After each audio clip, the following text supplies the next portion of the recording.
Et aujourd'hui, dans notre Zoom Actu, on s'intéresse au sport et au basket de manière assez particulière, le basket français au sommet de la NBA. Et oui, la nuit dernière a été une nuit absolument magique, un moment majeur d'ailleurs dans l'histoire du basket français.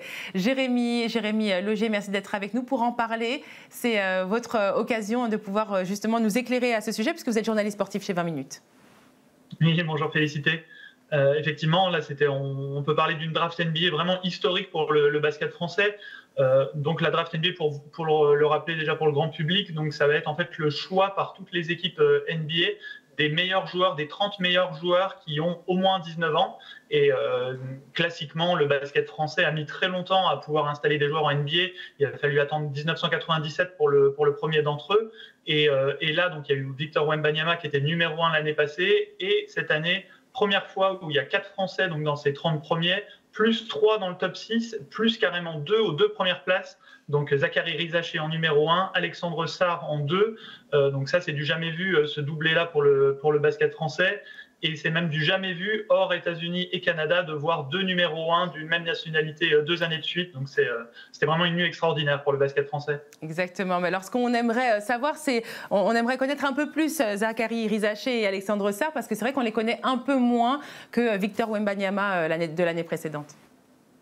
Oui, bien sûr. Là, ce serait vraiment l'erreur à ne pas commettre, parce que ça pourrait forcément leur causer du tort. C'est de penser qu'ils vont avoir le même impact sur la ligue que Victor Wembanyama, qui est, de l'avis de tous, un phénomène vraiment mondial, bien au-delà de la France. Donc voilà, qui a tourné à plus de 20 points, plus de tirs bons, plus de 3 comptes dès sa première saison, sa saison de débutant en NBA. Là, ces joueurs-là ne sont pas programmés pour avoir ce type d'impact immédiat. Zachary Rizaché est un grand ailier, shooter, de 2,08 m. On l'a bien connu en France, il a fait sa formation à Lasvel, le club de Tony Parker. Ensuite, il a évolué à la JL Bourg, là où il a été meilleur espoir du championnat de France et de l'Eurocoupe, la deuxième Coupe d'Europe. Donc voilà, un joueur très délié, très, très élégant à voir jouer, qui va avoir plutôt un rôle normalement de bon équipier, un rôle à la création et au shoot dans sa nouvelle équipe d'Atlanta.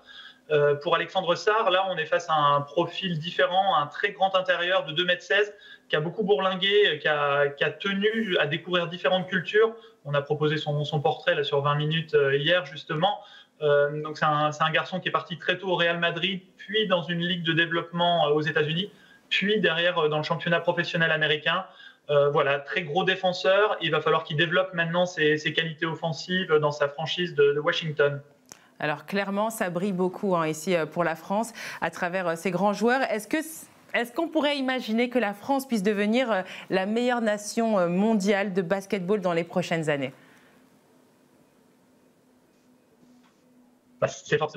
C'est forcément l'objectif, c'est l'attente de tout le monde, surtout avec les JO de Paris 2024 qui arrivent. Là, pour l'instant, c'est un petit peu tôt encore pour le dire. Déjà parce que ces deux profils très jeunes, très prometteurs, donc de Zachary Rizaché et d'Alexandre Sarr, ne seront pas au JO. Ils ont que 19 ans. Ils vont déjà découvrir les camps d'été en NBA pour se préparer à leur grand saut, à leur première saison aux États-Unis. Mais on a Victor Wembanyama qui a cette ambition-là, clairement, de pourquoi pas battre les Américains même cet été, de viser la médaille d'or. Il faut recontextualiser d'où vient le basket français aussi. Il a fallu attendre très longtemps pour avoir une médaille d'or. La première est venue avec la génération Tony Parker en 2013, à l'Euro 2013 en Slovénie. Donc voilà, le palmarès n'est pas si étoffé que ça encore, mais il y a énormément de talents qui sont en train d'émerger. Et ce qu'on peut dire, en tout cas, c'est que la formation française est enviée dans le monde entier. C'est des propos que nous a tenus Lamine Kébé, qui est le sélectionneur de l'équipe U19 de l'équipe de France, qui a donc eu Zachary Rizaché et Alexandre Sarr l'été dernier. Et voilà, cette équipe, par exemple, a été capable de battre les Américains dans la catégorie U19, ce qui était très rare, ce qui n'arrivait jamais normalement. C'est la preuve qu'il y a de moins en moins de complexes, en tout cas dans cette jeune génération. Et leur but, c'est clairement d'arriver à challenger les Américains, le Canada aussi, qui émerge très fort avec une grosse équipe. La France peut être à ce niveau-là. En tout cas, la France rêve de plus en plus grand, un petit peu à l'image des 2,24 m de son géant et de sa jeune icône Victor Wembanyama. Exactement. Alors vous l'avez rappelé à juste titre, Tony Parker, c'était en 2013, parce que 10 ans plus tard, il a fallu attendre 10 ans pour avoir comme ça des pépites qui ressortent. À votre avis, à quoi c'est dû réellement ?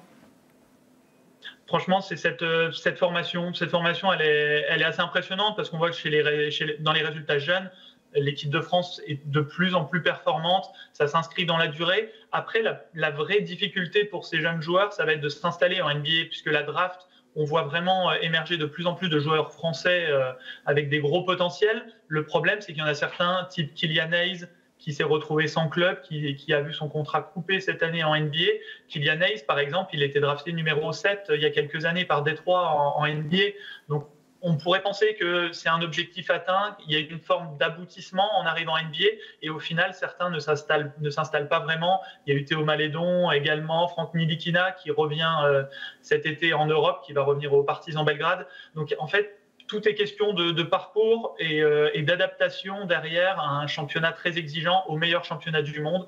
Les Français vont devoir s'installer de plus en plus avec un rôle majeur comme Wembanyama là à San Antonio. Et derrière, forcément, ce sera bénéfique pour l'équipe de France et pour le basket français. Et pour le basket français, vous le dites si bien. Merci beaucoup, Jérémy, d'avoir été avec nous. Merci à vous de nous avoir suivis. Dans quelques instants, c'est le débrief info sur 20 Minutes TV en direct. À tout de suite.